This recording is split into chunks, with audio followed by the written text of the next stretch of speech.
গ্রামের এক দরিদ্র কৃষক, তার নাম রমেশ। প্রতিদিন ভোরবেলা মাঠে কাজ করতে যেত সে। সামান্য জমি, একটা কুঁড়ে ঘর আর ছোট্ট পরিবার, স্ত্রী আর দুই সন্তানই ছিল তার জীবনের সম্বল। চারপাশে মানুষজন যখন ধন সম্পদের দৌড়ে ব্যস্ত, তখন রমেশও মাঝে মধ্যে মন খারাপ করত। মনে হতো, আমার যদি বড় জমি থাকতো, যদি অনেক গরু মোষ থাকতো, তাহলে আমিও সুখে থাকতাম। একদিন সন্ধেবেলা রমেশ মাঠ থেকে ফিরছিল। পথের ধারে হঠাৎ এক বৃদ্ধ সন্ন্যাসীর সঙ্গে দেখা হলো। সন্ন্যাসী মৃদু হেসে জিজ্ঞেস করলেন, তুমি এত চিন্তিত কেন পুত্র? রমেশ দীর্ঘশ্বাস ফেলে বলল, আমার যা আছে তা দিয়ে সংসার চলে বটে, কিন্তু আমি সুখী নই। সব সময় মনে হয় আরও কিছু চাই। সন্ন্যাসী একটু চুপ করে থাকলেন, তারপর বললেন, তুমি কি সত্যি সুখ চাও? রমেশ মাথা নাড়ল। তাহলে আজ রাতেই আমি তোমাকে একটা শিক্ষা দেব। রাতে সন্ন্যাসী রমেশের কুঁড়ে ঘরে অতিথি হলেন। ভাত, ডাল আর সামান্য সবজি দিয়ে রমেশের স্ত্রী অতিথিকে আপ্যায়ন করলেন।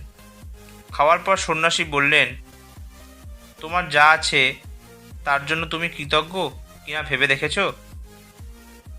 রমেশ অবাক হয়ে তাকালো। সন্ন্যাসী আবার বললেন, চলো আমি তোমাকে একটা গল্প শোনাই। এক রাজা ছিলেন, তার অগাধ সম্পত্তি, কিন্তু তিনি কখনো খুশি ছিলেন না। তিনি ভাবতেন, আমার প্রাসাদ বড় হলেও যদি আরও বড় হতো, আমার ধন থাকলেও যদি আরও বাড়ত।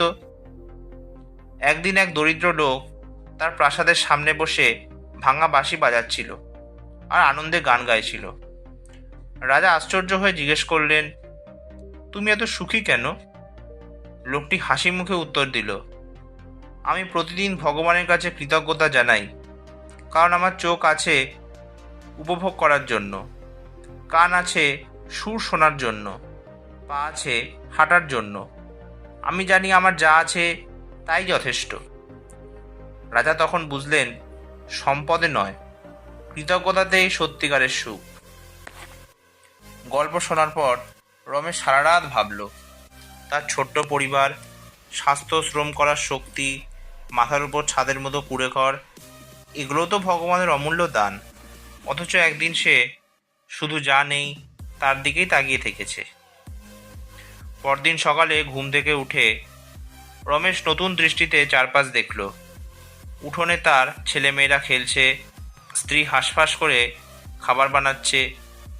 এই দৃশ্যেই তার মনে অদ্ভুত আনন্দ ছেয়ে গেল। সে সেদিন থেকে প্রতিদিন সকালবেলা চোখ বন্ধ করে বলতো, ধন্যবাদ আমার জীবনে যা কিছু আছে তার জন্য। ক্রমে রমেশের মন বদলাতে লাগলো।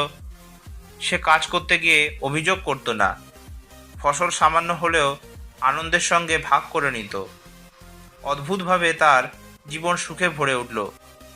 গ্রামবাসীরা অবাক হয়ে বলতো, রমেশ, তোমার কাছে তো তেমন কিছু নেই, তবুও তুমি এত হাসি খুশি কেমনভাবে থাকো?